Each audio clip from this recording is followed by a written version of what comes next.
Well, welcome to week 3 of Loving Where You're Living. Today we're going to talk about Won't You Be My Neighbor? And we're going to actually look at one of the best known stories in all of human history, the story of the Good Samaritan. And we're going to talk about how that story and what Jesus told shows us how we are really to love one another. And so take a few minutes and read the story, and then we'll talk about some of the questions.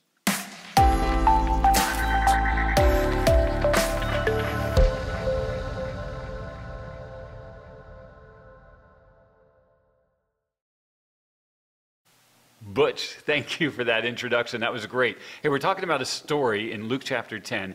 It's a story that Jesus told, and he's told it, we've heard it many, many times. But basically, some guy comes up to him and says, so how do I really live? And Jesus said, well, what's the Bible say? And he says, well, love the Lord your God with all your heart, soul, mind, and strength. Love your neighbor as yourself.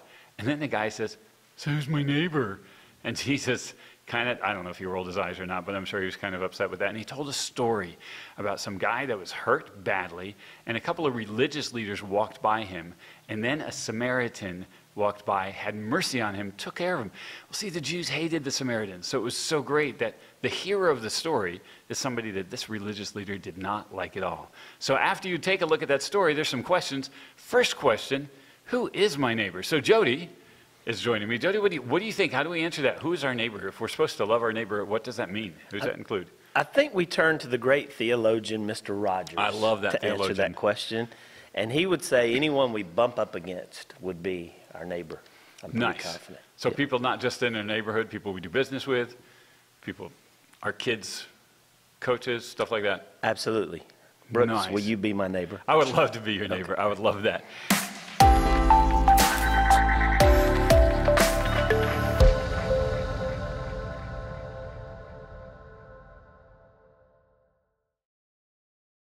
Jody, that was great. We have another question. Why should I love my neighbor? Pastor Brooks, I think that's one of the reasons God has left us here, is to love our neighbor. One of the purposes in which we are to be about and who we're to be. Wow, that's pretty good. And you guys should now discuss that. Why should we love our neighbors?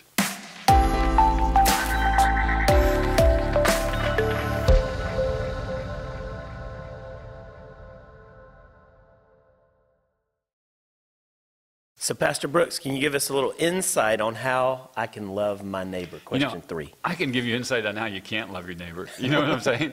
We've seen so many people that are mean and ornery and judgmental and doing horrible things, and that is not the way to love our neighbor. Loving our neighbor is to demonstrate, especially the love of Christ, doing things for them, praying for them, helping them out any way that we possibly can.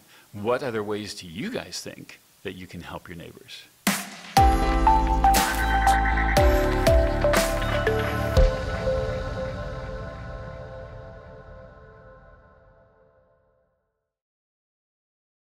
And Pastor Brooks, question number 4, what if I love my neighbor? What would be the outcome of loving your neighbors well?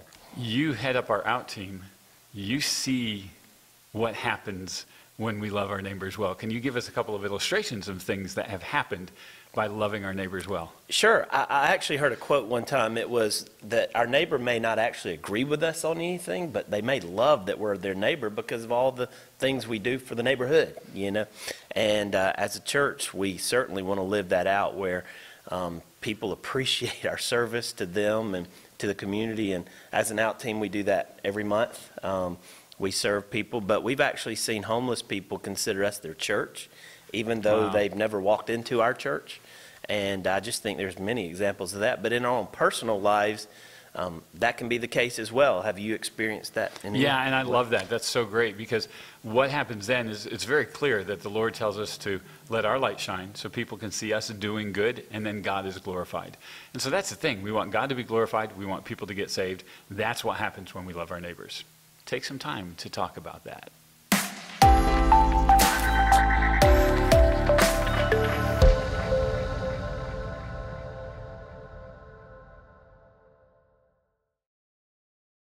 Well, thank you so much for joining us again this week.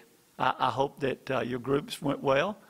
Do take some time and pray for one another, encourage one another, and we will see you next week on Loving Where You're Living.